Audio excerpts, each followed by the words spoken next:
విద్యానామంతస్తిమిరమిహిరద్వీపనగరీ జడానాం చైతన్యస్తబకమకరందశ్రుతిఝరీ దరిద్రాణాం చింతామణిగుణనికా జన్మజలధౌ నిమగ్నానాం దంష్ట్రామురరిపువరాహస్య భవతి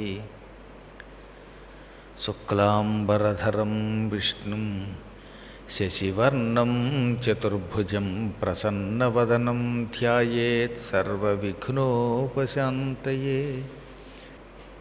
వందే గురుపదద్వంద్వమవాङ्మానసగోచరం రక్తశుక్లప్రభామిశ్రమతర్క్యం త్రైపురం మహః.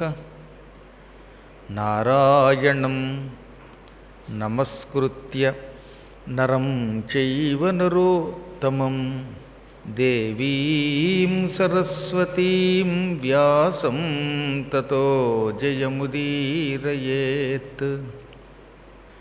సచ్చిదానందరూపాయ విశ్వోత్పత్యాదిహేతవే తాపత్రయ వినాశాయ శ్రీకృష్ణాయ వయం నుమః. పరమ పవిత్రమైన బ్రహ్మాండ పురాణంలో భగీరథ ప్రయత్నం అనే ఘట్టం మనం చెప్పుకుంటున్నాం. భగీరథుడు ముందుగా గోకర్ణంలో బ్రహ్మ కోసం మహాతపస్సు చేసి ఆయువును పొందాడు. ఆయువు లేనిదే అనుకున్న పని సాధించలేడు. ఏ జీవికైనా ఆయువు కావాలి. శరీరమాద్యం ఖలు ధర్మ సాధనం. ఏ ధర్మమైనా సాధించాలంటే ముందు శరీరం ఉండాలి. శరీరమే ఆద్య వస్తువు, మొట్టమొదటి వస్తువు. మనకి శరీరం ఉంది కాబట్టి దీంతో ఏ పనైనా చేయగలుగుతున్నాం. శరీరం ఉంది కాబట్టి మాట్లాడగలుగుతున్నాం. శరీరం ఉంది కాబట్టి వినగలుగుతున్నాం. శరీరం ఉంది కాబట్టి తినగలుగుతున్నాం. ఏదైనా ధర్మమైనా అధర్మమైనా ఏం చేయాలన్నా శరీరం ఉండాలి. అందుకే శరీరం నిలబడడం కోసం మహాతపస్సు చేసి బ్రహ్మ ద్వారా ఆయువు పొందాడు. తదనంతరం గంగ కోసం తపస్సు చేశాడు. హిమాలయ పర్వతాలకు వెళ్ళి గంగ కోసం తపస్సు చేస్తే గంగ ప్రత్యక్షమై, నేను రావడానికి అభ్యంతరం లేదు, నీ తపస్సుకు మెచ్చుకున్నాను కనుక నీ వెంట వస్తాను, కానీ నేను పైనుంచి కిందకి దిగితే నా వేగాన్ని భరించేవాడు ఎవడో ఒకడు ఉండాలి.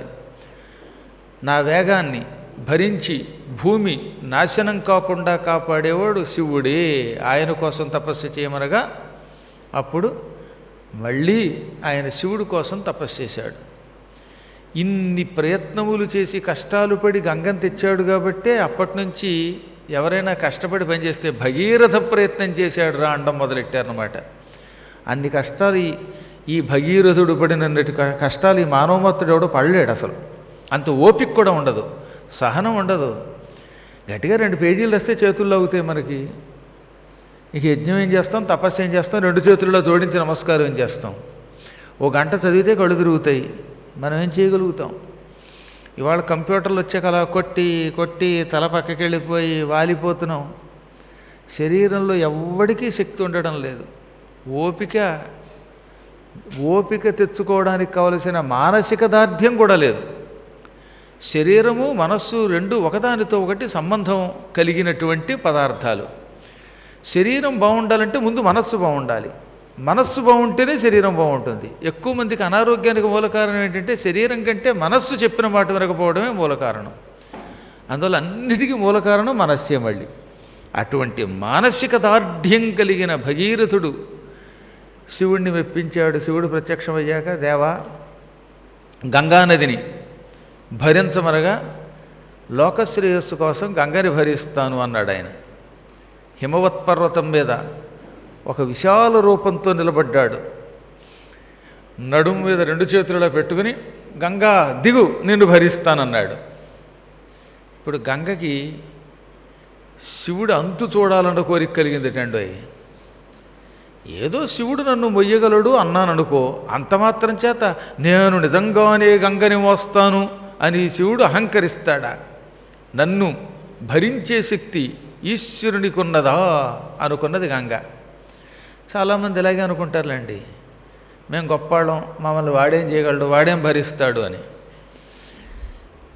చివరికి దేవగంగకే అహంకారం వస్తే భూలోకంలో ఉన్న గంగలకు రావడానికి ఆశ్చర్యమే ఉందన్నారు.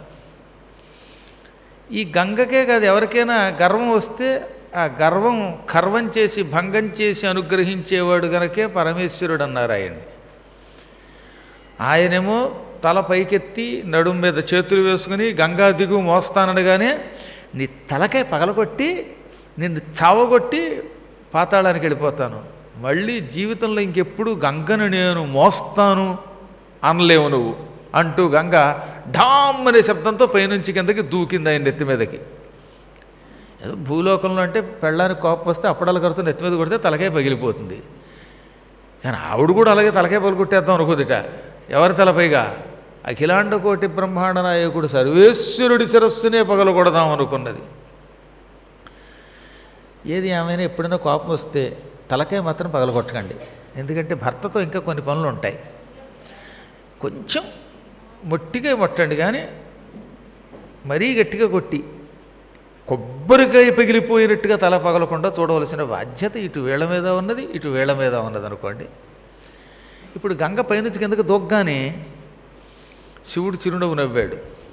ఆహా గంగ, ఈ కాసేపట్లోనే నీలో ఎంత మార్పు వచ్చింది, నా శిరస్సుని ముక్కలు చేసి పాతాళానికి పోదాం అనుకున్నావా అని ఆవిడ దూకనిచ్చి దూకగానే జటాజోటాలతో బంధించేశాడు. జడల పైకి లేపి ఆ దూకినవాడు లోపల పెట్టి జైల్లో పెట్టినట్టుగా బంధించాడు. శివుడు తన జటాజోటాన్ని ఒక డ్యామ్ కింద కట్టేశాడనమాట.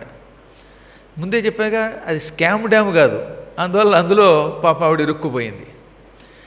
ఈశ్వరుడి జటాజూటంలో ప్రవేశించినటువంటి ఆవిడ ఆ లోపలే సుళ్ళు తిరుగుతోందిట. ఎక్కడి నుంచి బయటకు వద్దాం, ఎక్కడన్నా ఇంత రవ్వంతైనా దొరకకపోతుందో సందని. మన స్లాబులు అంటే కింద కారిపోతూ ఉంటాయండి, గట్టిగా వాటర్ లీక్ అయితే చాలు చూస్తూ ఉంటాం. అప్పుడప్పుడు ట్యాంకులో నీరు ఎక్కువైపోయి కట్టకపోతే అందులోంచి వచ్చి మా రూముల్లో కూడా నీళ్ళు కిందకు కారుతాయి. మన డ్యాములు మన స్లాబులు ఇలా ఉంటాయి, కానీ శివుడి స్లాబ్ కొంచెం గట్టిది, అందులో ఇరుక్కుపోయిందిట. ఒక్క చుక్క నీరు బయటికి రావట్లేదు. లోపల గంగ అమాయకంగా ఎట్నుంచి రాను అని గిర్రు అని తిరుగుతూ ఆ తర్వాత ఇక నా వల్ల కాదు బయటికి రావడం అనుకున్నది. ఈశ్వరుణ్ణి తల పగలగొట్టి శిక్షిస్తాను అనుకున్నాను, అంతటి పరమాత్ముడి దగ్గర అహంకారం ప్రదర్శించాను, అందుకే ఆయన నన్ను బంధించాడు. ఇక ఈ చెరసాలలోంచి నాకు విముక్తి నా అంతట నాకు లభించదు, ఈశ్వరుడు కనికరిస్తే తప్ప అనుకుని మారు మాట్లాడకుండా లోపలే ఉండి పరమాత్మ రక్షించు అన్నది. ఈలోపు ఈశ్వరుడు జటాజోటంలో పడిన గంగ ఇంకా కిందకి ఎప్పుడు వస్తుందా అని పాపం భగీరథుడిలా గుడ్లప్పకి చూస్తున్నట్ట. శివుడి తల మీద ఉన్న జటాజోటాల్లోకి దూకిన గంగ కనబడ్డాయి. ఆ గంగ అందులోంచి కిందకి రాదు. 1 2 3 ఇంకా వస్తుంది అని కూర్చున్న ఈయనకి ఆ 1 లేదు 2 లేదు, అందులో చుక్క కూడా రావడంలా.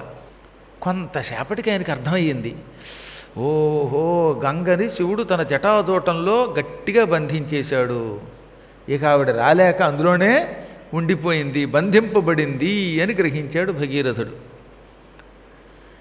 కారణం ఏమిటి ఆయనకు కూడా అర్థమైపోయింది. ఈ గంగ ఏదో కాస్త అహంకారం చూపించి ఉంటుంది, తిరకాసు చూపించింది, దాంతో ఆయన బంధించాడు గంగని అనుకున్నాడు ఆయన. ఆ మాత్రం అర్థం కాదండి భగీరథుడికి, మహాత్ముడు కాబట్టి కనిపెట్టాడు ఆయన. అప్పుడు ఆయనకు అర్థమైంది శివుడి జటాజోటం ఎంత గొప్పదో. ఆయన తల వెంట్రుకలు సామాన్యమైనవా, ఆ తల వెంట్రుకల నుంచి ఆకాశం అనే ఒక భూతాన్ని సృష్టించాడు, కాబట్టి ఆకాశమే ఆయనకి కేశం, ఆయన కేశమే ఆకాశం, ఆ కేసు అటువంటిది. అందుకే ఆయనకి వ్యోమకేశ, వ్యోమమే కేశములుగా కలిగిన వాడని పేరన్నమాట. చాలామందికి అనుమానం, జుట్టు నుంచి ఆకాశాన్ని సృష్టించాడా లేక ఆకాశం జుట్టు అయ్యిందా? ఈ రెండూ నిజమేట. జుట్టు నుంచి ఆకాశాన్ని సృష్టించాడు, ఆకాశం జుట్టుగాను ఉంటుంది. అందుకే ఏది ఏదో ఎవరికీ తెలియదు. అటువంటి పరమాత్ముణ్ణి ఏం నియంత్రించగలది ఈ గంగ? ఆయనకి అపచారం చేసింది, ఆయన తల పగలగొట్టాలనుకున్నది, అందుకే ఆయన బంధించాడు. ఆ శిరస్సు అత్యద్భుతమైనది, జటాజూటం అద్భుతమైనది. అందులోంచి గంగ రాకపోతే నేనింత కష్టపడి చేసిన తపస్సంతా వ్యర్థమైపోతుంది, నా పితరులకి ముక్తి రాదనుకుని మళ్ళీ రెండు చేతులు జోడించి భక్తితో పరమాత్మ మీరు ఒకరితో ఒకరు పంతాలాడుకుని మధ్యలో నన్ను ఇబ్బంది పెట్టకండి. అమ్మ గంగ అహంకరించినా నీవు మహాత్ముడివి గనక, అహంకారాన్ని తొలగించే శంకరుడివి గనక, భక్త వశంకరుడివి గనక, కింకరీభూత శంకరుడివి గనక మమ్మల్ని అనుగ్రహించు అనగా శివుడు చిరునవ్వు నవ్వి, నాయన అహంకారంతో ఉన్న ఇంత గంగను ఒకేసారి భూమి మీదకి వదిలితే భూమి ఉండదు, అందుకే భూమిని నా జటాజూటాల్లో ఉంచాను, ఇందులోంచి ఒక్క పాయలోనుంచి గంగను వదులుతాను. మీకు డ్యాముల దగ్గరికి వెళ్ళిన వాడికి తెలుస్తుంది, గేట్లను ఎత్తుతారు అక్కడ. ధవళేశ్వరం, ప్రకాశం బ్యారేజ్ దగ్గరికి వెడితే నీళ్లు బయటికి రావడానికి పెద్ద పెద్ద గేట్లు పెడతారు అక్కడ, ఈ చివరి నుంచి ఆ చివరి దాకా. ఒక్కొక్క గేటు ఎత్తితే ఆ గేటు కూడా కొంచెం ఎత్తితే కొంచెం నీరు, కొంచెం బాగా పైకి ఎత్తితే ఎక్కువ నీరు వస్తుంది. సాధారణంగా అవకాశాన్ని బట్టి ఒక గేటు రెండు గేట్లు అలా ఎత్తుతూ ఉంటారు. వేసవికాలంలో ఏ గేట్లు ఎత్తరు, మన ఫేట్లు అలాగే ఉంటాయి. ఒక్క వరదలు వచ్చినప్పుడే ఎత్తేస్తూ ఉంటారు. శివుడికి మొత్తం జటాజోటాలే పెద్ద పెద్ద ద్వారములట, గట్టి తలుపులు. ఆ తలుపుల్లో ఒక్క తలుపు తీశాడు, అనగా ఒక జడని ఇలా పక్కకి తొలగించాడు. తొలగించగానే అందులోంచి దబ్బ శబ్దం చేసుకుంటూ గంగ వచ్చి హిమాలయాల్లో పడింది, పర్వత ప్రాంగణంలో పడింది. అక్కడి నుంచి కొండలు పగలగొట్టుకుని నీరు బయటకు వచ్చింది. భగీరథుని దగ్గరికి గంగ వచ్చింది. ఇప్పుడు మహాత్మా, నీ కోరిక నెరవేరినట్టే, నీవు నడుస్తూ ఉండు, ముందు నీ వెంటనే వస్తాను, నువ్వు ఎక్కడికి వెడితే అక్కడికి వస్తాను, నీ వెంట వస్తాను, ఆ తర్వాత నువ్వు చెప్పిన పని చేస్తాను, తదనంతరం నీ దారి నీది, నేను ఇప్పుడు నిరంతర ప్రవాహంతో ఉంటాను. మొదట మాత్రం నీ మార్గంలో నేను ప్రయాణిస్తాను, నీ వెంటే వస్తాను, నీ వెంట వస్తాను గనక నన్ను భాగీరథి అంటారు. భగీరథుడి వెంట వెళ్ళి భగీరథునికి కూతురయిందిట ఆవిడ, అందుకని భాగీరథి అంటారు. నీ వెంట వస్తాననగానే ఆయన అమ్మయ్య నా పంట పండింది అనుకుని ఈశ్వరుడికి నమస్కారం చేసి అమ్మవారికి నమస్కారం చేసుకుని భక్తితో శివనామస్మరణం చేసుకుంటూ నడుచుకుంటూ వెళ్ళాడు. ముందు భగీరథుడు, వెంట మహాశబ్దం చేసుకుంటూ దబ దబ దబ దబ దబ దబ శబ్దం చేసుకుంటూ గంగానది వస్తున్నాయి. భగీరథుడు నడుస్తూనే ఉన్నాడు, వెంట గంగ వస్తూనే ఉంది. ఆ గంగ యొక్క శబ్దాలు ఉన్నాయట, అవి మామూలు శబ్దాలు కాదు. ఒక్కోసారి పరమేశ్వరుడు తాండవ నృత్యం చేస్తున్నప్పుడు డక్క వాయిస్తే ఎటువంటి శబ్దాలు వస్తాయో అటువంటి శబ్దములు అందులోంచి వస్తున్నాయి గంగానది యొక్క ప్రవాహం నుండి. ఈ గంగ పైనుంచి కిందకి ప్రవహించి ఈయన వెంట వస్తూ ఉంటే అందులో ఆకాశం అంతెత్తున్న సముద్రాల్లోకి వెళ్ళిపోయేటటువంటి మొసళ్ళు, తిమింగలాలు, తిములు, చేపలు, ఒకటి రకరకాల జలజంతువులు కూడా వచ్చేస్తున్నాయి. ఈయన వెంట అవన్నీ దొల్లుకుంటూ వస్తున్నాయి. ఆ గంగ ఆయనతో కొంత దూరం వచ్చాక బిందువు అనే సరస్సులో పడింది. హిమాలయాల్లో బిందు ప్రాంతంలో పడింది, బిందు సరోవరం అంటారు. అదే బిందు ఇందు ఒకటే. హిమాలయం సమారుహ్య యావత్ ఇందు సరోవరం తం దేవ నిర్మితం దేశం హిందుస్థానం ప్రచక్షతే అనే శ్లోకం అలా పుట్టింది. ఇందు సరోవరం అన్న బిందు సరోవరం అన్న అదే క్రమంగా హిందూ అయ్యింది. ఇందు బిందువే మన నోట్లో హిందూ అయ్యింది. కాబట్టి హిందుస్థాన్ అనే శబ్దం ఎప్పుడో పురాణాల్లో ఉన్న శబ్దం, దివ్య శబ్దం, మామూలు శబ్దం కాదు, మహాపవిత్ర శబ్దం. హిమాలయాలలో బిందు అనే సరస్సులో గంగ పడింది. అక్కడి నుంచి మొదలుపెట్టి మొత్తం ఈ భూమండలం చుట్టూ సముద్రాలు ఎన్నున్నాయో అంతవరకు ఉన్న ప్రాంతమంతా పూర్వం హిందుస్థానమే. తర్వాత విడిపోయాయి అనుకోండి, ముక్కలైపోయాయి.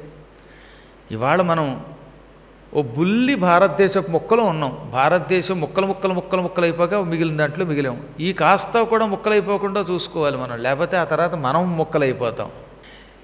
పంజా మధ్యలో కుందేల్లో ఉన్నాం మనం, తెలిసిన. ఇప్పుడు ఇన్నాళ్ళకి కదండి మనం కాశ్మీర్కి వెళ్ళగలుగుతున్నాం దర్జాగాను. ఎంత పూర్వం కాశ్మీర్కి వెళ్ళాలంటే భయం, ఇంకో చోటకి వెళ్ళాలంటే భయం, ఏ దేశానికి వెళ్ళాలన్నా భయం, అసలు హిందూ అంటే భయం. ఇళ్లల్లో చాలా కాలం బొట్లు పెట్టుకుని బయటకు వచ్చాక చెరిపేసుకునేవారు. కొంతకాలం తెలిసినా మీకు, విమానం ఎక్కేటప్పుడు బొట్టు చెరుపుకు వెళ్ళేవారు. ఇప్పుడు ఒక నరేంద్రుడి ధర్మమానని బొట్టు పెట్టుకుని టీవీగా వెళ్ళగలుగుతున్నాం మనం, దర్జాగా వెళ్ళగలుగుతున్నాం. రామజన్మభూమి గురించి మాట్లాడగలుగుతున్నాం. ఎక్కడ మాట్లాడగలిగాం? మాట్లాడలేకపోయాం. కాబట్టి ఎందుకు చెప్తానంటే, ఒకప్పటి అఖండ భారతదేశం వింటే ఆహా భారతదేశం ఇంత పెద్దదా, ఇటువంటి దేశం ఇలా అయిపోయింది అనిపిస్తుంది అనమాట. ఇందాక మీకు ఇతపూర్వం చెప్పాను, కాలిఫోర్నియా కపిలారణ్యం. స్పెయిన్ రాజధాని మ్యాడ్రిడ్ అంటే మద్రదేశం, శల్యుడు పరిపాలించాడు. అక్కడ ఆవిడ మాద్రి, పాండురాజు గారి భార్య. అంటే స్పెయిన్ మన దేశంలో కలిసి ఉండేది, అప్పుడు దాన్ని మద్రదేశం అనేవారు. మద్ర శబ్దం మ్యాడ్రిడ్ అయ్యింది. కాంబోజ దేశం కంబోడియా, కంపూచి అయిపోయింది. సింహపురం సింగపూర్ అయిపోయింది. మలయ ద్వీపం, మలయ పర్వతం మలేషియా అయిపోయింది. ఇలా ఏది చూడండి, ఆ కాలంలో ఉన్నటువంటి దేశాలన్నీ క్రమక్రమంగా ఎక్కువ భాగం తురకాళ్ళ చేతిలోకి వెళ్ళిపోయాయి. అందువల్ల కొంచెం బుద్ధి తెచ్చుకుని మన ధర్మాన్ని నిలబెట్టండి. పిల్లల్ని చిన్నప్పటి నుంచి బాగు చేయండి, గుళ్ళోకి వెళ్ళేలా చేయండి. గుడి ఎక్కడ దెబ్బతినకుండా చూడండి. గుడి ఉంటేనే బడి ఉంటుంది, బడి ఉంటేనే గుడి ఉంటుంది. ఈ రెండింటిని విభజించి మన పిల్లల్ని ఏదో డబ్బుల కోసం పిచ్చి చదువులు చదివిస్తే మన గుడి లేనినాడు మన మతం ఉండదు, మీరుండరు. మీరుండకపోతే మీతో పాటు మొత్తం మీ జాతి నశించిపోతుంది. పోతే పోయేం పర్వాలేదు అనుకుంటే మీ కర్మ, నాకు వచ్చిన నష్టం లేదు అని నేను ఎన్నో పర్యాయాలు చెబుతున్నాను. ఎందుకంటే ఈ తరం వెళ్ళిపోతున్నాం, నెక్స్ట్ తరమైనా బాగుండాలి. వెళ్ళేలోపు మనం ధర్మాన్ని నిలబెట్టుకోవాలి. అత్యంత పవిత్రమైన వేదధర్మం, వైదిక మతం దెబ్బతిన్ననాడు ఈ భూమి సర్వనాశనం అయిపోతుంది, తెలుసునా అండి? ఆ స్థితి రాదు, కానీ మీకు చెబుతూ ఉంటే మీలో మార్పు వస్తుందనే ఉద్దేశంతో లోకం కోసం చెబుతున్నాను. ఇప్పుడిప్పుడు కొంత మార్పు వస్తున్నది. పూర్వంతో పోలిస్తే చిన్న చిన్న విషయాలకు కూడా స్పందిస్తున్నారు. స్పందిస్తే సరిపోదు, శాశ్వత ప్రాతిపదిక మీద మన ధర్మాన్ని నిలబెట్టాలన్నమాట. ఆ బిందు సరోవరంలో గంగపడి 7 పాయలైపోయింది. ఆ 7 పాయల్లో సీత, సుచక్షువు, సింధువు ఈ 3 తూర్పుకు ప్రవహించాయి. సీత, సుచక్షువు, సింధువు. పావని, హ్లాదిని, నళిని అనే 3 పాయలు పడమరకు ప్రవహించాయి. ఈ మిగిలిన 7వ పాయ భాగీరథి గంగ, అది భగీరథుడి వెంట వచ్చింది. అక్కడి నుంచి మళ్ళీ అది 5 పాయలయ్యింది. మళ్ళీ 5 పాయల్లో ఒకటి అలకనంద, ఒకటి మందాకిని, మరొకటి భాగీరథి, మరొకటి రుద్రగంగ, మరొకటి శివగంగ అయ్యాయి. మళ్ళీ ఈ పాయలన్నీ కలిసి దారిలో ఏమవుతుందంటే ఎత్తుపల్లాల వల్ల పాయలు అయిపోతాయి. ఈ పాయలన్నీ కలిసి రుద్రప్రయాగ దగ్గర కలిసిపోయాయి. భగీరథుడు నడుస్తూ ఉంటే ఆయన వెంట వచ్చి రుద్రప్రయాగ దగ్గర అన్ని పాయలు కలిశాయి. ఆ రుద్రప్రయాగ దగ్గరికి రాగానే 5 పాయలు కలవడం వల్ల మళ్ళీ గంగ విజృంభించింది. అక్కడ పూర్వం జహ్నువు అని ఒక మహర్షి ఉండేవాడు. ఆ మహర్షి కఠోర తపస్సు చేసినవాడు, యజ్ఞాలు చేసినవాడు. అంటే చాలు పంచభూతాలు స్తంభించిపోతాయి, అంతటి గొప్పవాడు. అసలు పంచభూతాలని స్తంభింపజేసే శక్తి ఎవరికి ఉంటుందండి? పంచేంద్రియాలు అదుపులో పెడతాను. పంచేంద్రియాలని అదుపులో పెట్టి నిరంతరం నియమనిష్టలతో పరమాత్మని ధ్యానం చేసిన వాడు పంచభూతాలని తన చెప్పినట్టు వినేలా వశపరుచుకోగలుగుతాడు. ఇవాళ మనకి ఇంద్రియ నిగ్రహం ఎక్కడ ఉంది? గట్టిగా అక్కడ బొబ్బట్టు కనబడితే అనిపిస్తుంది, ద్రాక్షరసం కనబడితే అనిపిస్తుంది, బంగారం కనబడిస్తే అలా చూస్తాం, సింగారం కనబడితే అలా చూస్తాం. పురాణం వినడానికి బయలుదేరారట. పురాణంలో ఈ పూట కనుక పద్మాకర్ గారు చెప్పిన పురాణం వింటే వైకుంఠం నుంచి విమానం వస్తుంది అని వింది ఒక ఆవిడ. పురాణానికి బయలుదేరింది. సోమవారం తీరా బయలుదేరాక దారిలో ఒక చోట ఇంత బంగారం ముద్ద కనపడింది. మోక్షం ఈ జన్మలో అయితే వచ్చే జన్మలో వస్తుంది, బంగారం వస్తుంది, ఇంత ముద్ద, ఇంత బంగారం ముద్ద దొరుకుతుందా అని పాపం ఆవిడ ఏం చేసింది, వెంటనే పురాణానికి రావడం అనేసి ఆ ముద్ద పుచ్చుకుని ఇంటికి వెళ్ళింది. తీరా ముద్ద పట్టుకెళ్ళి ఇంటికి వెళ్ళి టెస్ట్ చేస్తే దొంగ ముద్ద, బంగారం కాదు. చూశారు, ఇటు బంగారము పోయే, ముక్తి పోయింది. భగవంతుడు ఇలాగ పరీక్షిస్తాడు. ఇంక మనకి ఇంద్రియ నిగ్రహం ఏంటండి? నిజంగా మీకోసం ఇంత బంగారం ముద్ద రోడ్డు మీద వేస్తాడు ఎవడన్నా? నాయనా ఇదిగోరా నీ కోసం బంగారం అని ఎందుకు ఇస్తాడు? నిన్ను పరీక్షించాడు దేవుడు. ఆ పరీక్షలో బంగారం వద్దనుకుని ఇక్కడికి వచ్చుంటే బంగారం లాంటి మోక్షం వచ్చేది. బంగారం కోసం కక్కుర్తి పెడితే బంగారము పోయింది, బంగారం లాంటి ముక్తి పోయింది. చివరికి ఇంటి దగ్గర టింగు సింగారమే మిగిలింది. చూశారు, ఈ ఇంద్రియం మన మాట విందు. ధనం లేక భోగం, ఐశ్వర్యం ఇవన్నీ మనుష్యుల యొక్క ఇంద్రియాలను వశపరుచుకుంటాయి. ఆ ఇంద్రియాలను అదుపులో పెట్టుకున్నటువంటి వాడిని జితేంద్రియుడు లేక విజితేంద్రియుడు అంటారు. వాటిని జయించలేము కానీ అదుపులో పెట్టాలి. అలా అదుపులో పెట్టిన వాళ్ళు మహాత్ములు అని పిలువబడతారు. అటువంటి వాళ్ళు ఏం చెబితే అవి పంచభూతాలు వింటాయి. భూదేవి ఈ పని చెయ్యంటే చేస్తుంది, ఆకాశమా ఇది చెయ్యంటే ఆకాశం ఆ పని చేసి పెడుతుంది, అగ్ని, వాయువు, జలము వీటిని స్తంభింపజేసే శక్తి విజితేంద్రియులకు వస్తుంది. ఎవరో ఎందుకండి, పృథు చక్రవర్తి సముద్రం మీద నడుస్తూ ఉంటే సముద్రం అలా గడ్డకట్టేసి స్తంభించిపోయి నువ్వు నామేసి నడిచి వెళ్ళు బ్రిడ్జి మీద వెళ్ళినట్టుగా అందుట. మహాభారతంలో ద్రోణపర్వంలో పృథు చక్రవర్తి కథ వస్తుంది. అభిమన్యుడు వధ అయిపోయాక నారదుడు సృంజయునికి చెప్పిన కథని వ్యాసుడు చెబుతాడు ధర్మరాజుకి. అందులో 16 రాజుల చరిత్ర వస్తుంది. అందులో పృథు చక్రవర్తి గొప్పతనం గురించి చెప్పారు. పృథు సముద్రం దగ్గరికి రాగానే సముద్రం ఇలా స్తంభించి కదలకుండా ఉండిపోయి నా మీద నుంచి నడిచి వెళ్ళు, నువ్వు నడిచేదాకా సముద్రం నువ్వు ఉన్న ప్రాంతంలో గడ్డగట్టి ఉంటుంది అందుటే. ఆయన దాని మీద నడిచి అవతలకి వెళ్ళిపోయాడు. రథాలు సముద్రం మీద నేల మీద వెళ్ళినట్టు వెళ్ళాయట. ఆయన ఉన్న ప్రాంతం అంతా స్తంభించేది, మిగతా ప్రాంతం అలలు లేచేవి మామూలుగా. ఎలా అవుతుందండి ఈ పని అంటే ఇంద్రియ నిగ్రహం వల్ల. అసలు ఎంత గొప్ప ఘట్టం అండి అది. నేను చదివినప్పుడల్లా పులకించిపోయేవాడిని. నా అదృష్టం బాగుండి దాన్ని నేను ట్రాన్స్లేట్ చేస్తున్నాను ఇప్పుడు. అందువల్ల మళ్ళీ మళ్ళీ మళ్ళీ మళ్ళీ చదువుకునే అవకాశం వచ్చిందనమాట. వాళ్ళు మహాత్ములు, వాళ్ళు ప్రకృతిని తమ వశం చేసుకున్నారు. ఇంతెందుకు, గయుడు అని ఒక మహారాజు ఉన్నాడు. గయోపాఖ్యానంలో గయుడు కోసమే ఆయన గంధర్వుడు, ఈయన వేరు. ఈ గయుడు అని ఒక రాజు చాలా గొప్పవాడు. మనకి ప్రహ్లాద చరిత్రలోనూ వాటిలో వస్తాయి. తర్వాత మహాభాగవతంలో కూడా బలిచక్రవర్తి ఆ గయుడు పేరెత్తాడు. ఏమని? వైన్యగయ భూకాంతాదులున్ అర్ధకామాశం బాయగ నేర్చిరి అని. ఆశాపాశము తా కడున్ నిడుపు లేదంతంబు రాజేంద్ర వారాసి ప్రవృతమేదినీ వలయ సామ్రాజ్యంబు చేకూరియుంగాసింజందిరిగాక వైన్య గయ భూకాంతాదులున్ అర్ధకామాశన్ బాయగ నేర్చిరేన్ మును నిజాశాంతంబులందూచిరే. వైంద్యుడు గయుడు అంతటి వాళ్ళు కూడా బోల్డు డబ్బు సంపాదించారు. వాళ్ళకి డబ్బు పెచ్చపోలేదు. ఇక మామూలు వాడి సంగతి చెప్పేదేముంది అంటాడు ఆయన. నిజానికి గయుడికి ధనం మీద వ్యామోహం దేనికంటే దానం చేయడానికట. వైంద్యుడు అంటే పృథు చక్రవర్తి, ఆయనకి డబ్బు ఆశ ఉంది, కానీ డబ్బు తన కోసం కాదట, దానం చేయడానికి. అందుకే ఆ మహానుభావులు ఎంత సంపాదించినా వాళ్ళ దగ్గర ఉన్న బంగారం కేవలం దానమునకే వాడారు తప్ప తాము తినడానికి వాడలేదు.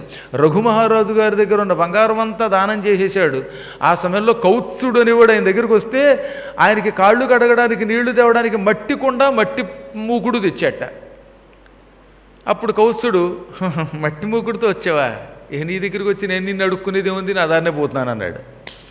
అప్పుడు ఆయన తెల్లబోయి, ఏమయ్యా నీ కోరిక ఏమిటంటే, మా గురువుగారు ఏకంగా బోలెడంత బంగారం అడిగాడు, 14 కోట్ల బంగారు నాణ్యాలు అడిగాడు. నీ దగ్గర చూస్తే మట్టి తప్పేమీ లేదు, మట్టి ఉన్నవాడు నీ దగ్గరకు వస్తే నేను మట్టి కొట్టుకుపోతాను, నాకెక్కడి నుంచి వస్తాయి 14 కోట్లు అన్నాడు.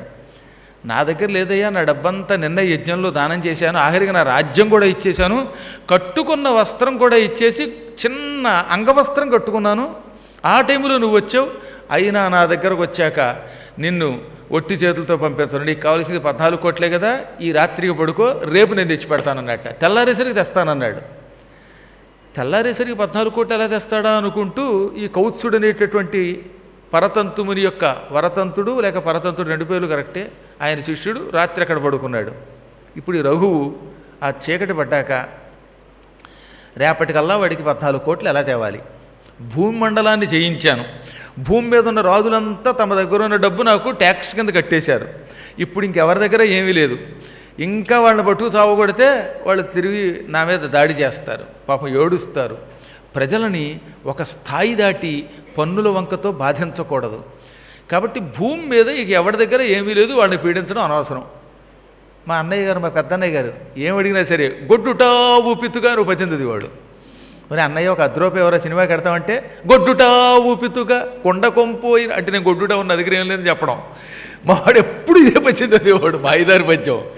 ఆయన యావత్ జీవితం అదే పద్యం, దానికి తగినట్టు అలాగే అయిపోయింది. ఆ గొడ్డుటావు దగ్గరికి నేనే వెళ్ళి బిడ్డటావు అయ్యి కాస్త ఇవ్వాల్సి వచ్చేది. కాబట్టి చెప్పేది ఏమిటంటే, ఈయన దగ్గర ఏమీ లేదు, ప్రజల దగ్గర ఏమీ లేదు, తెల్లారేసరికి 14 crores తేవాలి. ఇక ఇలాగ అదనుకున్నాడు ఆయన. వెంటనే జై అగ్నిదేవాన్ని, అగ్నిని వాళ్ళని తలుచుకుని గురువుల యొక్క కటాక్షంతో ఒక రథం సిద్ధం చేసుకుని ఆ రథంలో ధనుస్సు ఎక్కుపెట్టి బాణాలు పుచ్చుకుని కుబేరుడి మీదకి దండయాత్రకు వెళ్ళాలనుకున్నట్టు. ఏకంగా భూలోకంలో వాళ్ళు ఎవరు డబ్బు ఇవ్వలేరు, డైరెక్ట్గా కుబేరుడి మీదకి దండయాత్రకు వెళ్ళి వాడిని జయించి డబ్బు తెద్దాం అని రథం సిద్ధం చేసుకున్నాడు. మనకు అనుమానం రావచ్చు, కుబేరుడిని ప్రార్థించవచ్చు కదా అని. ఈయన మహారాజు, వాళ్ళు అక్కడ టీవీ. అందువల్ల కొంతమంది ముష్టివాళ్ళు కూడా భలే టీవీగా అడుగుతారండి, ఏమండే ముష్టివాడు అనుకుంటున్నారేమో, ఏమండి 50 రూపాయలు ఇస్తే మీకు పుణ్యం చేసుకునే అవకాశం నేను ఇస్తాను అన్నాడు ఒకడు. వాడి టీవీ మండిపోను అంటే వాడు పూర్వకాలంలో ఎక్కడో దెబ్బతిన్నవాడు అయి ఉంటాడు, కొంచెం గట్టాడు అయి ఉంటాడు. అంచేత ముష్టి వాళ్ళలో కూడా కొంచెం టీవీ అయినటువంటి మహాద్భుతమైన ముష్టి ఉంటుంది. ముష్టిలో ముష్టి వీర ముష్టి అన్న సామెత అందుగా ఉంది. మహారాజు గారు రఘువు యాచన చెయ్యడు, క్షత్రియుడు ఆయన. అందుకని ఏకంగా దండయాత్రకి సంకల్పించగానే ఇది కుబేరుడికి తెలిసిపోయింది.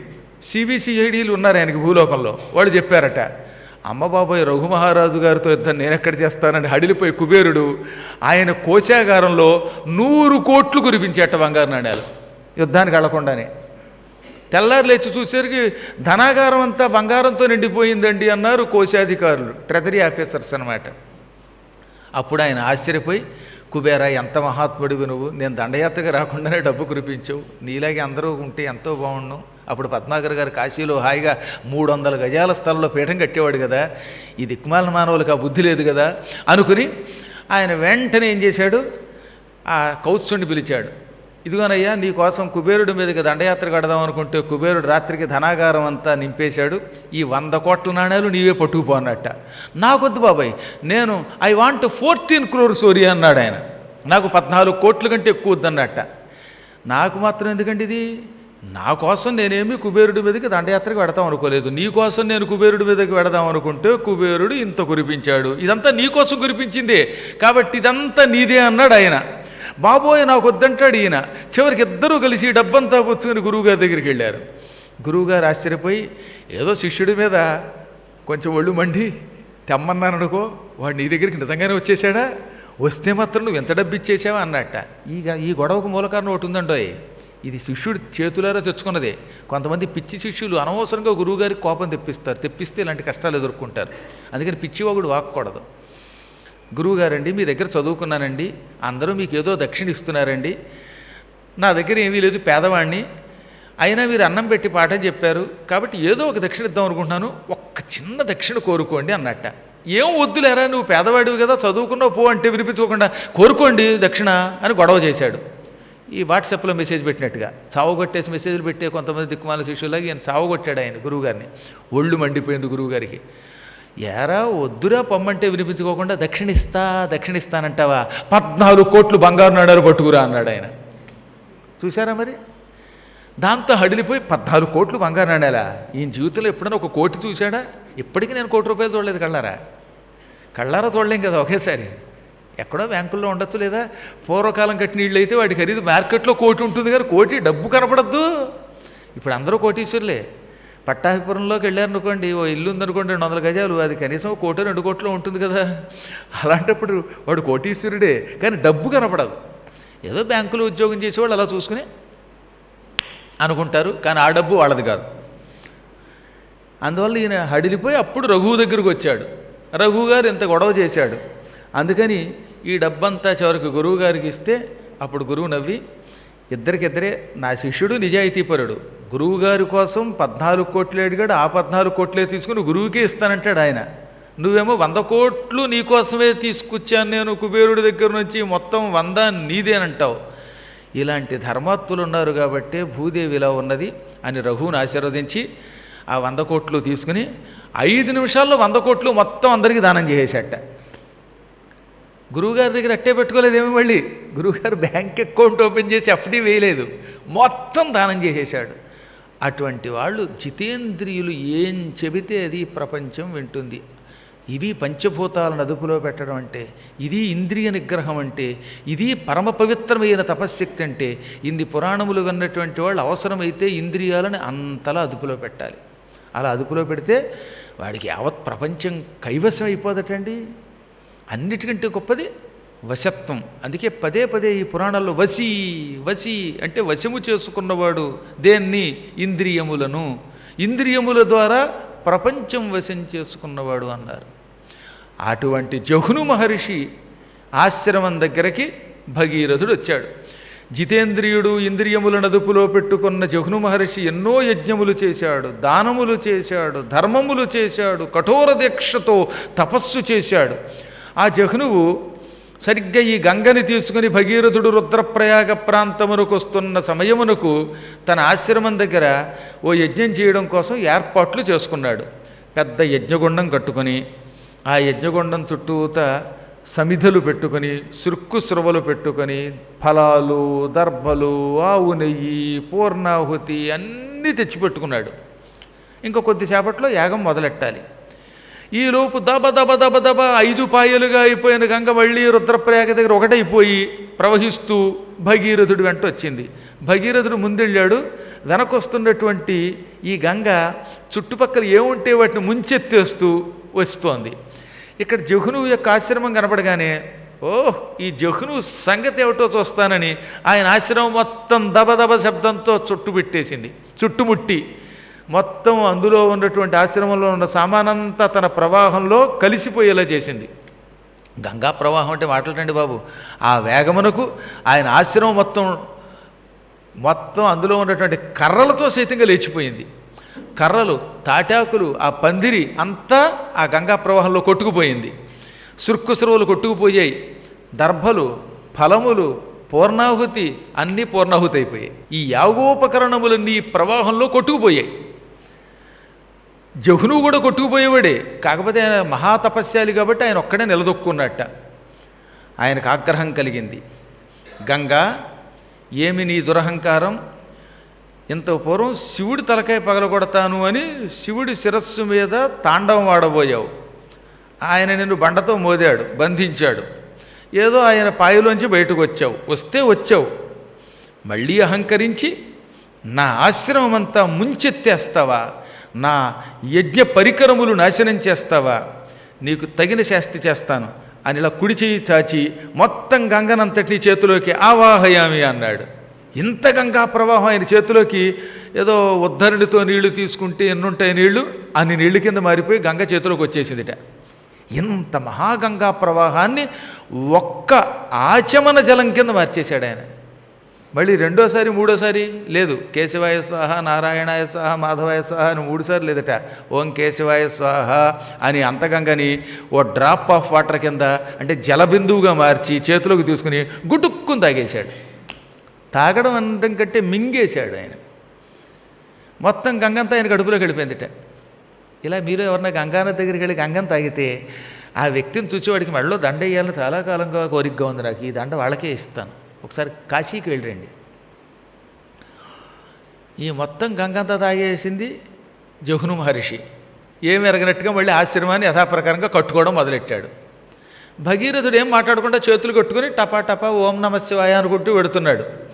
వెనకాతలు ఇందాకటిదాకా దబా దబా శబ్దాలు వినబడ్డాయి. ఇప్పుడు దబదబలు ఆగిపోయాయి. అంతా ఒకటే సైలెన్స్. అప్పుడప్పుడు మన వాళ్ళు పురాణంలో ఉన్నారో లేదో అన్నంత సైలెన్స్గా ఉంటారు సరే, చప్పట్లు కొట్టడం కూడా మర్చిపోయి అదిగో అంత సైలెన్స్గా ఉంది వెనక వాతావరణం అంతా. ఎక్కడ శబ్దం లేదు, నిశ్శబ్దమైపోయింది. అనుమానం వచ్చింది భగీరథునికి. నా వెనుక గంగ పెద్ద పెద్ద శబ్దములతో మోతలతో దొల్లుకుంటూ వస్తున్నది. ఆ శబ్దములు నాకు వినపడుతున్నాయి. ఇప్పుడు ఏమో శబ్దములు ఆగిపోయాయి. ఇప్పటిదాకా శబ్దం చేస్తున్న గంగ ఒక్కసారి నిశ్శబ్దం ఎందుకైపోయింది? కొంపదీసి పక్కనెక్కడ పద్మాకర్ గారు పురాణం చెబుతున్నారా? ఆ పురాణం మీద వ్యామోహంతో నిశ్శబ్దంగా కూర్చుని వింటోందా? ఈవిడిప్పుడు పురాణం వింటే నాకు ఇబ్బంది కదా అనుకుని వెనక్కి తిరిగి చూశాడు ఆయన. వెనక్కి తిరిగి చూస్తే అక్కడే ఉంది, ఒక్క చుక్క నీరు లేదు. నేలంతా మళ్ళీ యథాప్రకారంగా ఎండిపోయిందిట. అదేమి గంగండి, కనీసం తడిగా కూడా లేదట నేల. నేల మీద గంగ ప్రవహించింది. ఆ గంగ అంతా ఒక్కసారి తాగేశాడు ఈయన. అప్పుడు కనీసం తడైనా ఉండాలి కదా నేల, తడి కూడా లేదట. అప్పుడు ఆయన బుర్రగొక్కుని ఇంకొంచెం ముందుకు చూస్తే అక్కడ జహ్ను మహర్షి కూలిపోయిన ఆశ్రమాన్ని మళ్ళీ కట్టుకుంటూ కనబడ్డాడు. ఈయన మేధావి గనక విషయం అర్థం చేసుకున్నాడు. గంగామాత ఈ జహ్నువు యొక్క ఆశ్రమం మొత్తం ధ్వంసం చేసి ఆయన పరికరాలన్నీ నీటిలో కొట్టుకుపోయేలా చేసినట్టుంది. దాంతో జహ్నుడు ఆగ్రహించాడు, గంగంతా తాగేశాడు. నేను ఏ ముహూర్తంలో ఈ గంగని భూమికి తీసుకొద్దాం అనుకున్నానో, నాకు అన్నీ ఆటంకాలే కదా, అడుగడుగున ఆటంకాలే కదా అని అనుకుని బెంగపెట్టుకున్నాడు ఆయన. శ్రేయాంసి బహు విఘ్నాని, మంచి పనులు చేసేవాడికి చాలా విఘ్నాలు వస్తాయట. చెడ్డ పనికి రావు విఘ్నాలు, మంచి పనులకే విఘ్నాలు వస్తాయి అనుకుని ధైర్యం తెచ్చుకుని మళ్ళీ జహ్నువు దగ్గరికి వెళ్ళేవాడు. జహ్నువు దగ్గరికి వెళ్ళి త్వమేవ మాతా చ పితా త్వమేవ ఈశశ్చ త్వమేవ హరిస్త్వమేవ.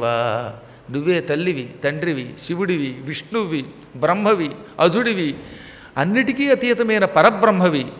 ఇన్ని రూపాలతో ఉన్న గురువువి నువ్వు. ఈ ప్రపంచంలో గురువులకు మించిన వాళ్ళు లేరంటారు. అటువంటి గురుస్వరూపుడైన జహ్ను మహర్షి నీకు నమస్కారం అని సాష్టాంగ నమస్కారం చేశాడు.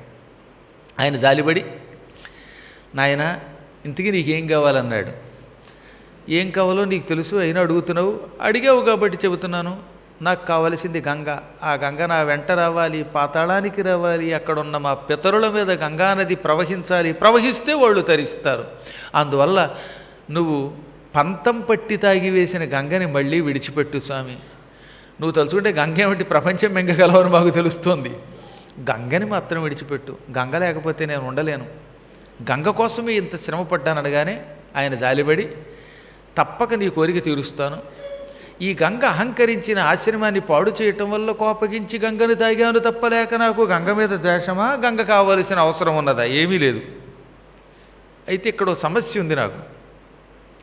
గంగ పరమ పవిత్ర స్వరూపిణి.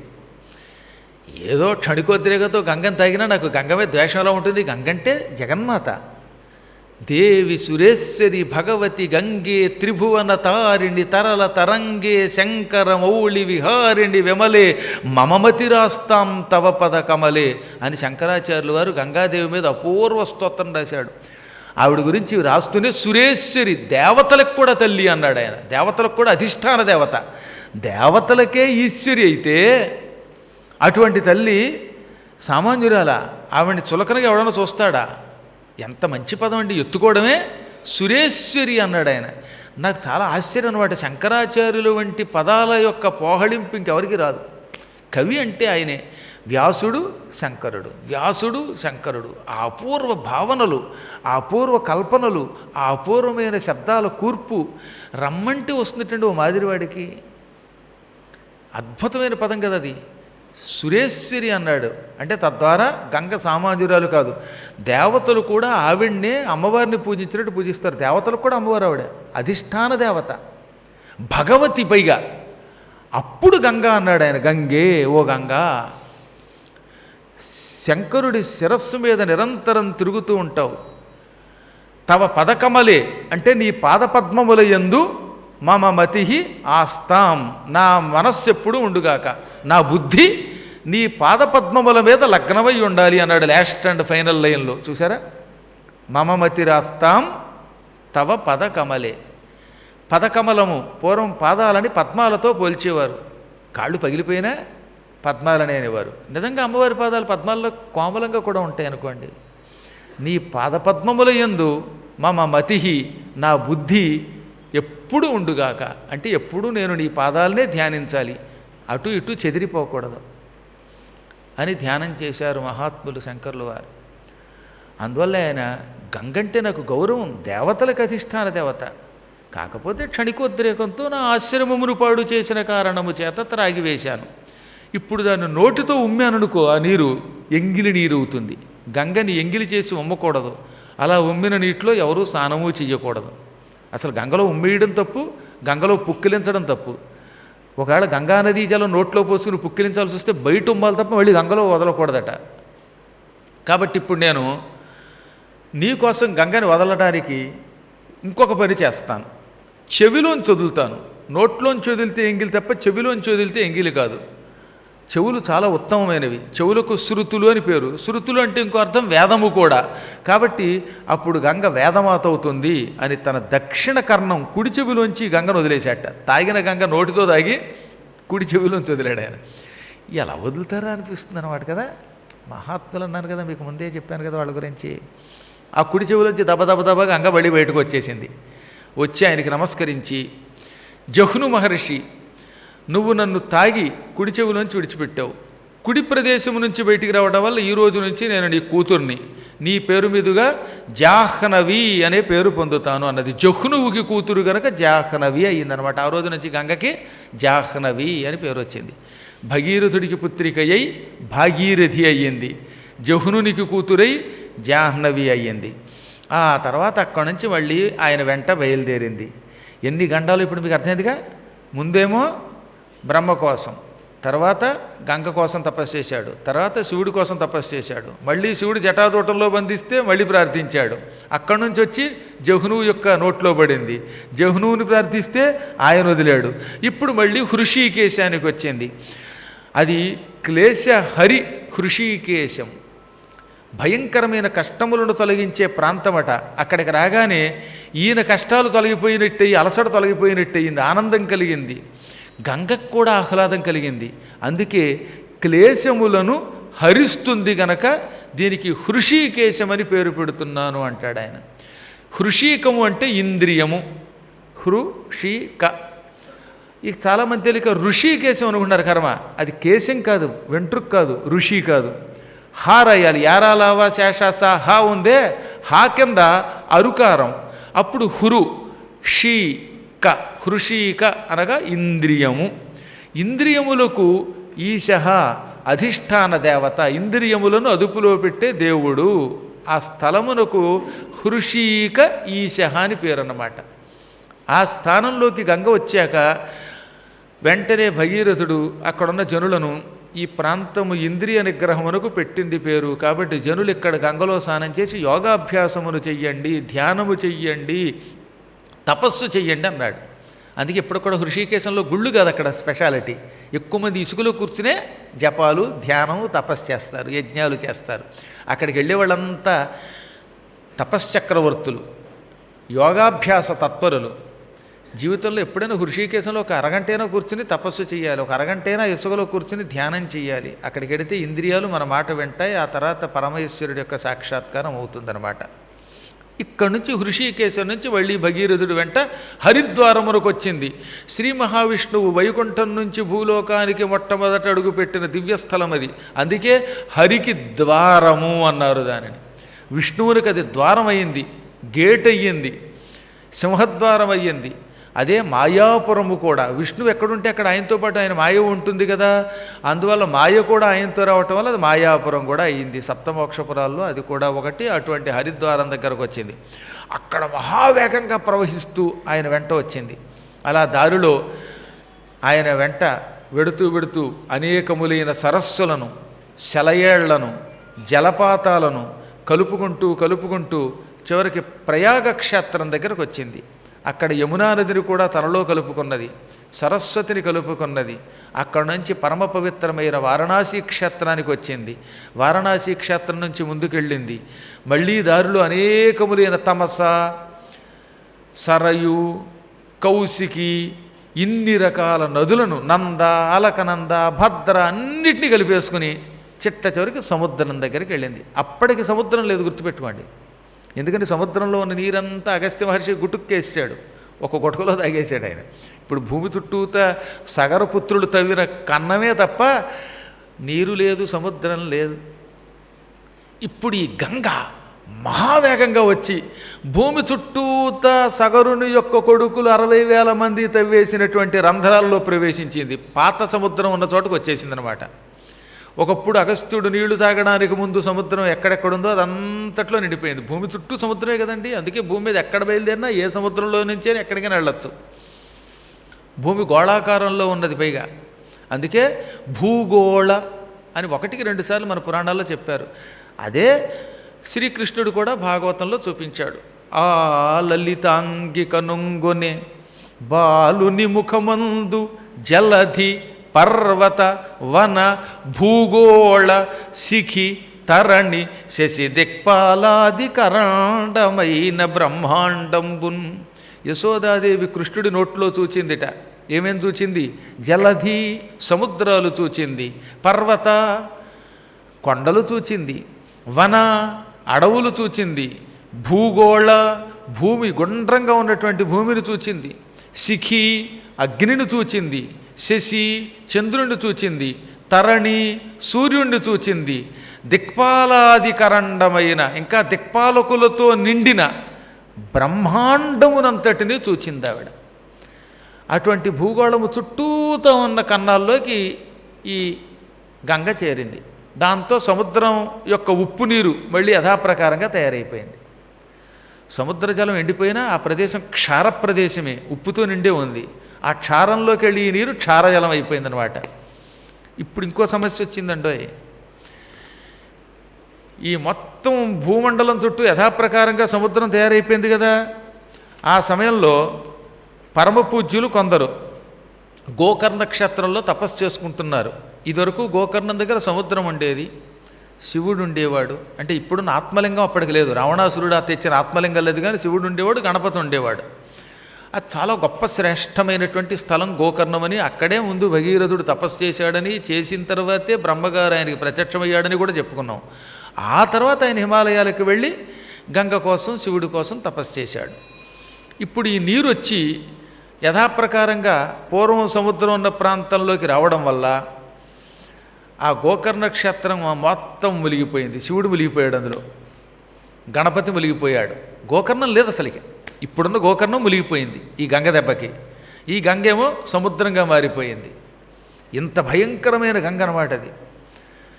దాంతో గోకర్ణ క్షేత్రములో తపస్సు చేస్తున్న మునులు హడిలిపోయారు.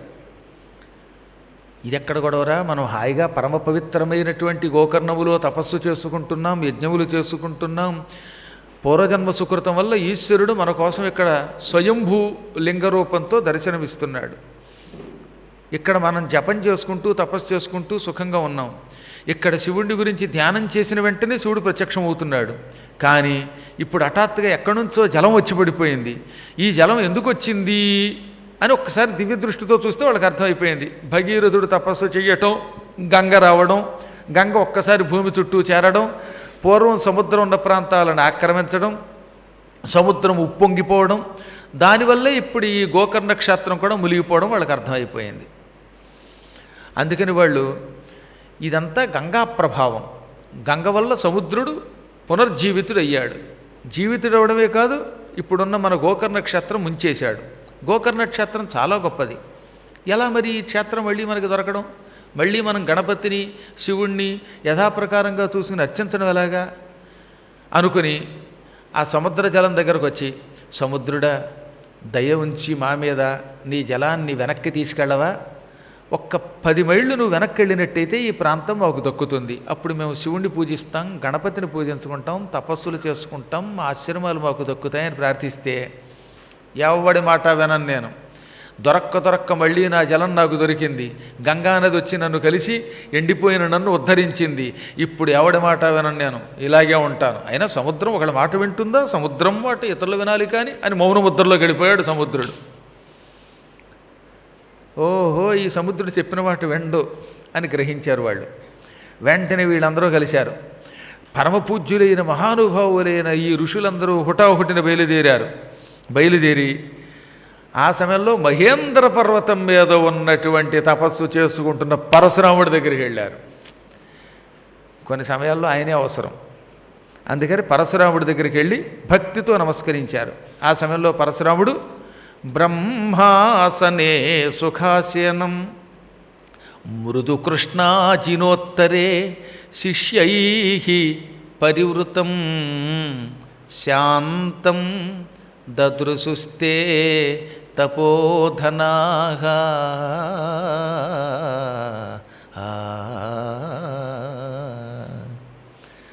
పరశురాముడు అన్నీ విడిచిపెట్టి, గండ్రగొడ్డలి పక్కన పెట్టి, ధనుస్సు పక్కన పెట్టి, బాణములు తీసివేసి కేవలం నల్ల జింక చర్మం కట్టుకున్నాడు. కృష్ణాజనము, అజినము అంటే జింక చర్మం, కృష్ణాజనము నల్ల జింక చర్మం కట్టుకున్నాడు. కట్టుకుని దర్భల మీద కూర్చుని కఠోర తపస్సు చేసుకుంటున్నాడు తనని గురించి తానే. ఎందుకంటే ఆయనే విష్ణువు కనుక విష్ణువు గురించి తపస్సు చేసుకుంటున్నాడు. ఆయన చుట్టూ శిష్యులు ఉన్నారు, వాళ్ళు శాంతస్వరూపులుటండి. పరశురాముడు అదృష్టం ఏంటంటే ఆయనకి శిష్యులు కూడా శాంతస్వరూపులు దొరికారు. ఒకళ్ళ మీద ఒకళ్ళు కంప్లైంట్ ఇచ్చుకుంటూ వాట్సాప్లో తిట్టుకుంటూ కొట్టుకుంటేటువంటి శిష్యులు లేరు ఆయనకి. అది కూడా ఒక అదృష్టం అండి.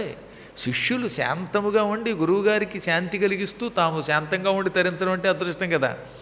అమ్మో, ఈ మధ్యకాలంలో ఆశ్రమాలు పీఠాల్లో ఉన్న పెద్ద సమస్య తెలుసా? ఎంత గొప్ప ఆశ్రమమైనా వాడా వీడా, ఎవడు గొప్పవాడు వీడు, వీడి మీద వాడు, వాడి మీద వీడు నేరాలు చెప్పుకుని ఈ మధ్యలో నేననలేదు నేనన్నానంటే నేననలేదు, తోసుంటా మధ్యలో ఎంత తంటాయో. ఈ సొంటలిద్దరి మధ్యలో ఈయనకి తంట. ఇంక ఈ గురువులు ఏం తపస్సు చేసుకుంటారు? అందుకే కలియుగంలో ఆశ్రమాలకి చాలా ఇబ్బంది కలుగుతుందట వీళ్ళ వల్ల. ఈ బాధపడలేకే అసలు ఆశ్రమ స్థాపనలే మానేస్తున్నారు కొంతమంది అయితే. కానీ ఆనాడు పరశురాముడు మంచివాడు, ఆయన దగ్గర ఉన్న శిష్యులంతా మంచివాళ్ళు. ఇక్కడ చూడండి, శిష్యై పరివృతం శాంతం అన్నాడు.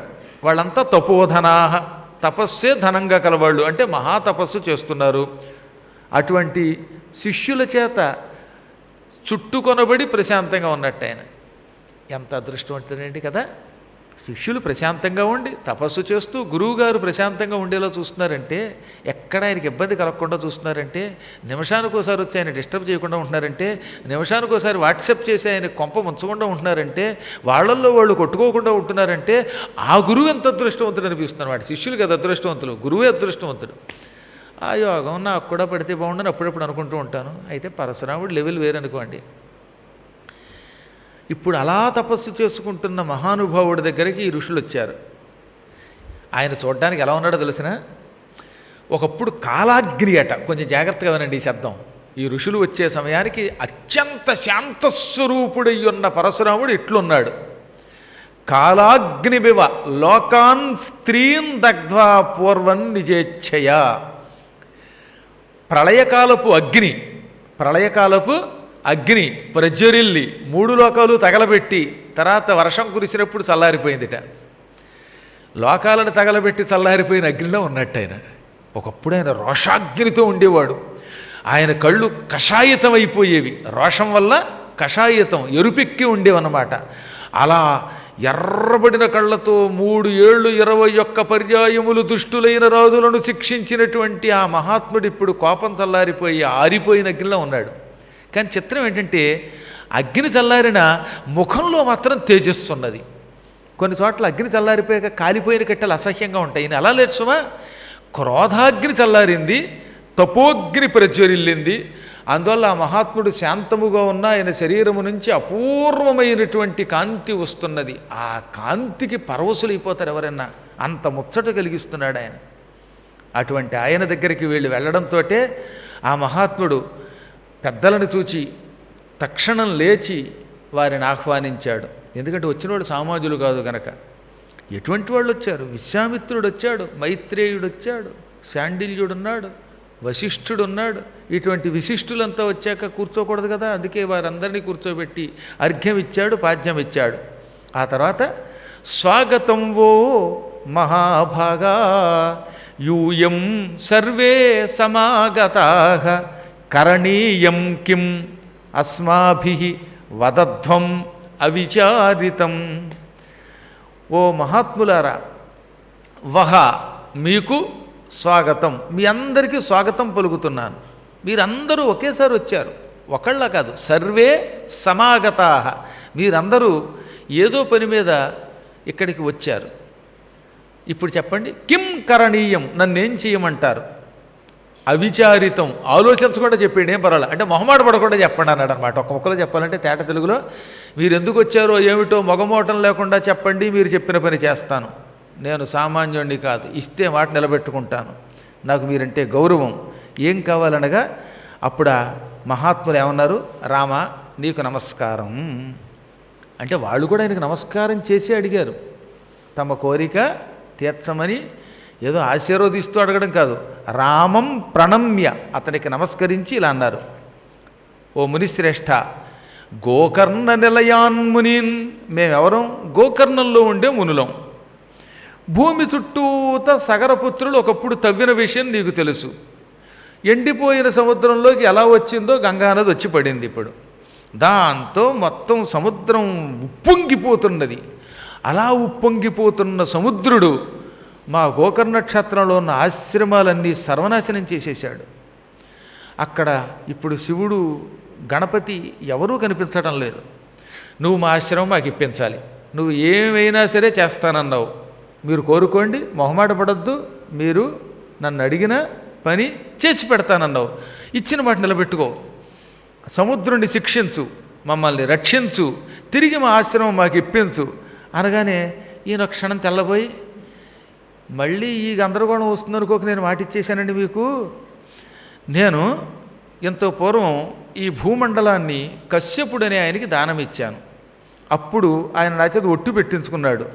అప్పటి నుంచి నేను నజాతు శస్త్రగ్రహణం కరిష్యామీత్యహం పురా, ఇక నేను శస్త్రము పట్టుకోను అన్నాను, ఆయుధం ధరించను అన్నాను.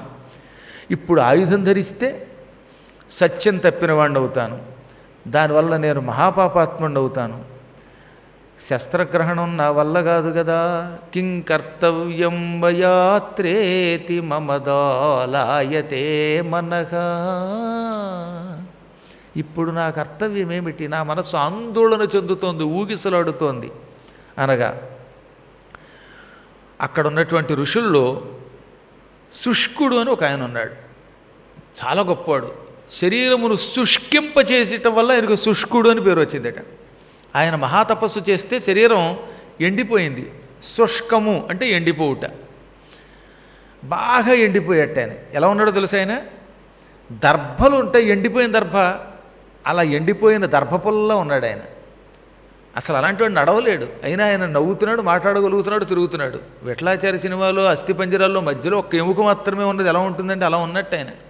అయినా ఆయన పవిత్రమైన వాక్కుతో ఇలా అన్నాడు, అబ్బాయి నువ్వు అన్నదంతా నిజమే, కానీ ధర్మం తెలుస్తోంది కానీ నీకు ధర్మసూక్ష్మం తెలియటం లేదు. బ్రహ్మగారు ఏం చెప్పాడు పూర్వం?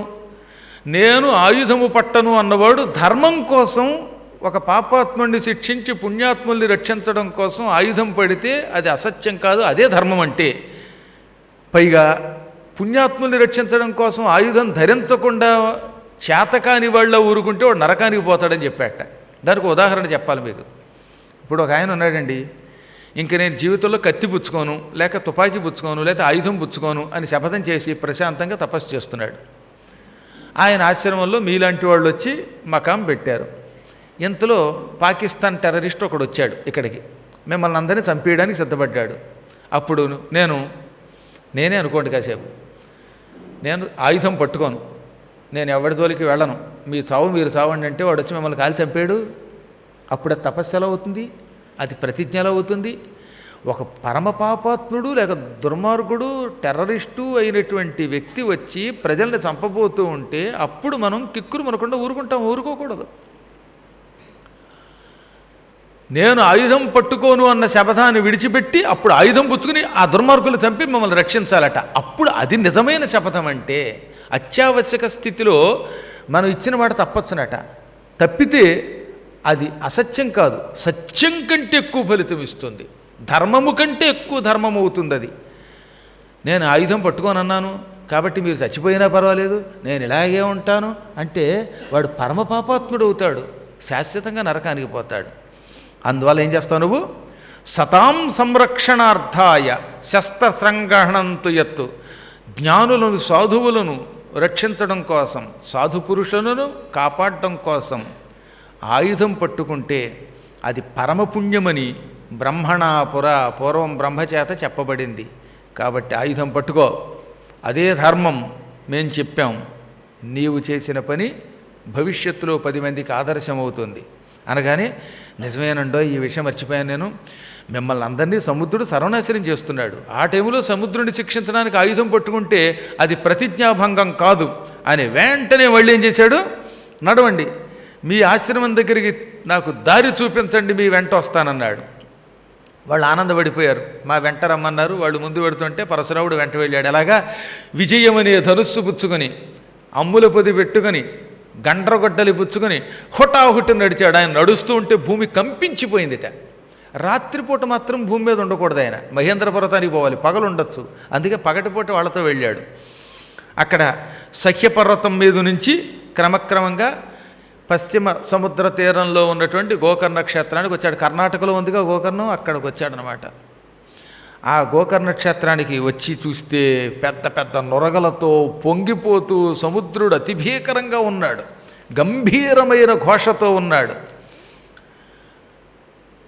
అక్కడికి రాగానే ఆయనకు అర్థమైపోయింది, పాపం ఋషులు ఎంత ఇబ్బంది పడ్డారో. ఏకంగా సముద్రుడు పొంగిపోతూ ఆ ప్రాంతం అంతా కొట్టుకుపోయేలా చేశాడనమాట. అప్పుడు రాముడు 2 చేతులు జోడించి ముందుగా, వరుణదేవ నీవు సముద్రానికి అధిష్టాన దేవతవి. ఈ సముద్రుడు కూడా నీ దగ్గరే ఉంటాడు. ఎందుకంటే అన్ని సముద్రాలకి జలములకి అధిష్టాన దేవతవి. రూపం ధరించి నన్ను అనుగ్రహించు. వరుణుడితో పాటు సముద్ర దేవత సాగర నువ్వు నన్ను అనుగ్రహించు.